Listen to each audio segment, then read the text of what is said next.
Megastar Shakib খানের বরবাদ day 47 box office collection.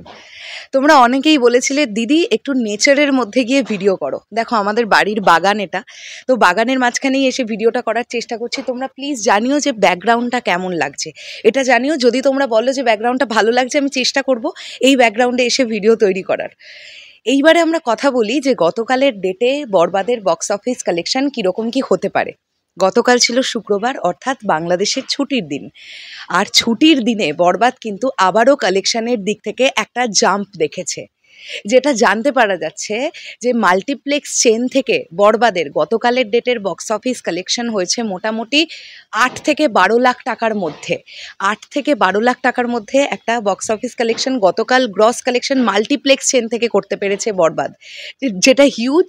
মাথায় রাখতে হবে 47তম দিনে এসে এটা কালেকশন, এবং সিঙ্গেল স্ক্রিনেও যদি ওয়ার্কিং ডেতে আমরা দেখছিলাম যে 35 to 40% করে অকুপেন্সি যাচ্ছিল, গতকালের ডেটে কিন্তু বরবাদের অকুপেন্সি মোটামুটি 50 to 55% প্রতিটা সিঙ্গেল স্ক্রিনের প্রতিটা শোতে গেছে বলে জানতে পারা যাচ্ছে।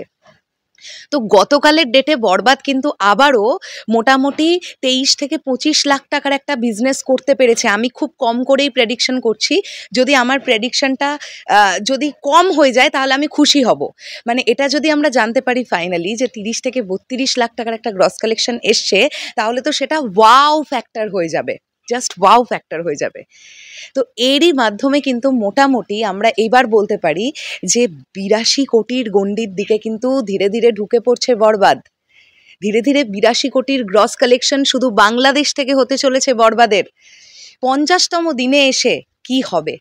আমি তো সত্যিই চাই যে বরবাদ যা রেকর্ড গড়ে দিয়ে গেল, 50 ডেজ সেলিব্রেশন একটা হোক। আমি প্রোডাকশন হাউসের কাছে এটা একটা অনুরোধ রাখতে চাই যে ডে 50 একটা সেলিব্রেশন হোক। যদিও যদিও যদিও যদিও মেগাস্টার শাকিব খান ইতিমধ্যে শ্রীলঙ্কায় অবস্থান করছেন তাণ্ডবের শুটিংয়ের জন্য, তো মেগাস্টারকে ছাড়া সেলিব্রেশন হয় না। No no no no, megastar ফিরে আসার পরে যদি কিছু একটা অ্যারেঞ্জ করা যায়, যদি মেগাস্টার শাকিব খানের টাইম হয়ে ওঠে, যদি রিয়েল এনার্জি প্রোডাকশন হাউস কিছু একটা ভাবে যে বরবাদের এই হিউজ সাকসেসকে তারা সেলিব্রেট করবে, তাহলে এরকম একটা কিছু প্ল্যান কিন্তু করা যায়। আমরা দেখেছি নানান সিনেমাগুলো যখন খুব সাকসেসের মুখ দেখে তখন তারা কিন্তু সেলিব্রেশন করে, 50 ডেজ সেলিব্রেশন হয়, 100 ডেজ সেলিব্রেশন হয়।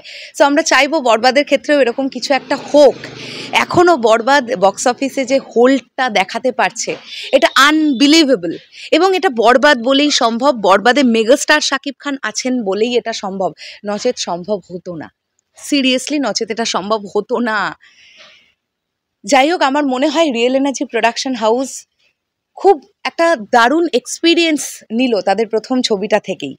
এবং দেখো, পাইরেসিটা কোনো প্রযোজকের কাছেই কখনো দারুণ একটা এক্সপিরিয়েন্স হতে পারে না, সেটা তাদের দুঃখের জায়গা। আর এটা আমার মনে হয় সারা জীবনই তাদের এই দুঃখের জায়গাটা থাকবে। কিন্তু এই যে একটা হিউজ সাকসেস, এই যে পাইরেসি না হওয়া পর্যন্ত যে বরবাদের রেকর্ড, এবং পাইরেসি হওয়ার পরেও যে মানুষের যে উন্মাদনা, যে উচ্ছ্বাস বরবাদকে কেন্দ্র করে দেখা যাচ্ছে, এই যে 47তম দিনে এসে আমরা দেখতে পাচ্ছি যে এইরকম একটা হিউজ কালেকশন করছে, এটা মাইন্ড ব্লোয়িং ব্যাপার।